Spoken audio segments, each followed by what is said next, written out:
Shalom saudara-saudaraku yang dikasihi oleh Tuhan Yesus Kristus.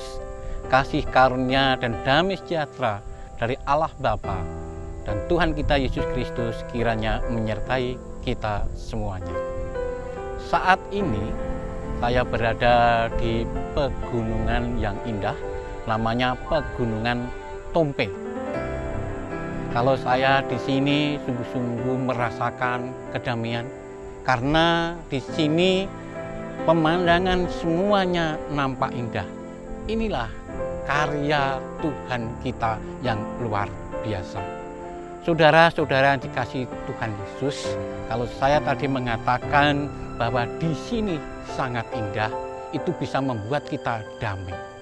Damai bagi sebagian orang ada yang mengartikan tidak ada perang, itu damai. Ada yang mengartikan damai itu kalau tidak ada konflik, itu damai. Berarti kalau ada konflik, berarti nggak damai. Kalau ada perang, nggak damai. Kalau ada orang mengatakan damai itu kalau kita mempunyai uang yang banyak, itu damai. Ada yang mengatakan damai itu kalau kita sehat, anak-anak sehat, istri sehat, itu damai. Banyak hal mengatakan itu damai, tapi itu hanya ditinjau dari lahiriah saja. Damai yang saya katakan tadi itu dipengaruhi oleh keadaan sekitar. Kalau saya mengatakan tadi di sini pemandangannya indah sehingga membuat damai, itu berarti dipengaruhi oleh pemandangan yang indah sehingga menjadi damai. Pada kesempatan ini, mari kita bersama-sama membaca dari Alkitab kita apa yang dikatakan damai oleh Tuhan Yesus. Itu berbeda dengan damai yang didefinisikan oleh setiap orang. Damai yang diberikan oleh Tuhan Yesus kepada kita adalah damai yang kekal, yang tidak dipengaruhi oleh lingkungan, oleh keadaan sekitar. Oleh karena itu, mari kita bersama-sama membuka Alkitab kita dari Yohanes pasal 20 ayat 19 sampai ayat 23. Demikian firman Tuhan. Ketika hari sudah malam pada hari pertama minggu itu, berkumpullah murid-murid Yesus di suatu tempat dengan pintu-pintu yang terkunci karena mereka takut kepada orang-orang Yahudi. Pada waktu itu datanglah Yesus dan berdiri di tengah-tengah mereka dan berkata, "Damai sejahtera bagi kamu." Dan sesudah berkata demikian, ia menunjukkan tangannya dan lambungnya kepada mereka. Murid-murid itu bersukacita ketika mereka melihat Tuhan. Maka kata Yesus sekali lagi, "Damai sejahtera bagi kamu. Sama seperti Bapa mengutus aku, demikian juga sekarang aku mengutus kamu." Dan sesudah berkata demikian, ia menggembusi mereka dan berkata, "Terimalah Roh Kudus. Jikalau kamu mengampuni dosa orang, dosanya diampuni. Dan jikalau kamu menyatakan dosa orang tetap ada, dosanya tetap ada." Amin. Demikian jauh pembacaan firman Tuhan. Berbahagialah kita yang mendengarkan firman Tuhan, merenungkan, serta melakukan di dalam kehidupan sehari-hari. Saudara-saudara yang dikasihi oleh Tuhan Yesus, di perikop ini tadi diceritakan murid-murid takut dan dia mengunci di dalam kamar bersama-sama yang lain. Mengapa takut? Mengapa galau? Karena orang yang dicintainya, yang diharapkan menjadi raja, mati disalib, mati mengenaskan, mati yang hina. Itu hingga mereka menjadi takut dan galau dan mengunci di dalam kamar.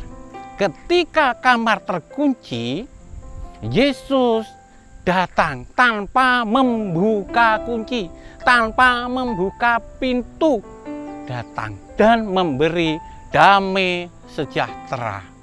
Kemudian murid-murid itu diberi tugas untuk mengabarkan Injil, dan murid-murid itu pun dihembusi oleh kuasa Yesus. Saudara yang dikasihi oleh Tuhan Yesus Kristus, ketika Yesus masuk ke dalam kamar yang terkunci, dalam ruangan yang terkunci dan bisa masuk, berarti Yesus yang telah bangkit itu sudah tidak dikuasai oleh ruang dan waktu. Yesus sudah tidak dikuasai oleh hukum-hukum alam. Karena secara hukum alam, manusia tidak bisa menembus tembok atau menembus dinding. Tapi Yesus yang sudah bangkit itu bisa menembus dinding. Apa hubungannya dengan damai yang kita bicarakan ini? Karena pada kesempatan ini kita akan membicarakan tentang persekutuan yang damai. Itulah tema kita, persekutuan yang damai. Saya katakan tadi, damai yang didefinisikan tadi, yang saya omongkan tadi, yang saya bicarakan tadi adalah damai yang dipengaruhi oleh situasi. Tapi damai yang dari Yesus Kristus ini tidak dikuasai, tidak tergantung dari situasi di luar. Mengapa saya katakan murid-murid atau persekutuan itu bisa membuat damai? Karena orang atau Yesus yang mereka sembah sudah tidak dikuasai oleh ruang dan waktu, sudah mengatasi hukum-hukum alam. Berarti Yesus adalah pribadi yang maha kuasa, pribadi yang luar biasa. Kalau persekutuan atau kita bersama-sama ini disertai oleh pribadi yang luar biasa, yang kuat, yang maha kuasa, pasti merasa damai. Saudara yang dikasihi Tuhan Yesus, kemarin saya ke Sumatera 3 bulan yang lalu. Di sana kami akan ke rumah keponakan. Jaraknya dari jalan raya itu 5 jam perjalanan naik mobil. Jadi di kanan kiri itu ada hutan karet, ada hutan kelapa sawit. Dan orang mengatakan di situ banyak penjahat. Kami akan ke tempatnya, ke rumah keponakan melalui jalan itu. Dan sopir yang membawa kami tidak berani kalau tidak ada orang situ yang disegani, orang situ yang kuat, yang disegani oleh penjahat, yang ditakuti oleh penjahat di sekitar itu. Maka kami mencari orang yang betul-betul disegani, orang kuat yang dianggap kuat oleh orang-orang situ untuk bersama-sama kami di mobil itu. Sehingga sopir yang membawa saya itu baru berani karena mereka itu merasa damai kalau ada orang kuat menyertainya, kalau ada orang hebat yang menyertainya. Maka sopir pun mau menjalankan mobilnya sampai ke tujuan, bahkan pulang lagi dengan selamat. Padahal hanya cara duniawi orang yang kuat itu aja bisa membuat damai. Apalagi Yesus Tuhan kita yang maha kuat itu bersama dengan persekutuan dengan kita, bersama dengan kita, itu juga justru bisa membuat damai sejahtera yang tak terhingga, yang tidak dipengaruhi oleh keadaan.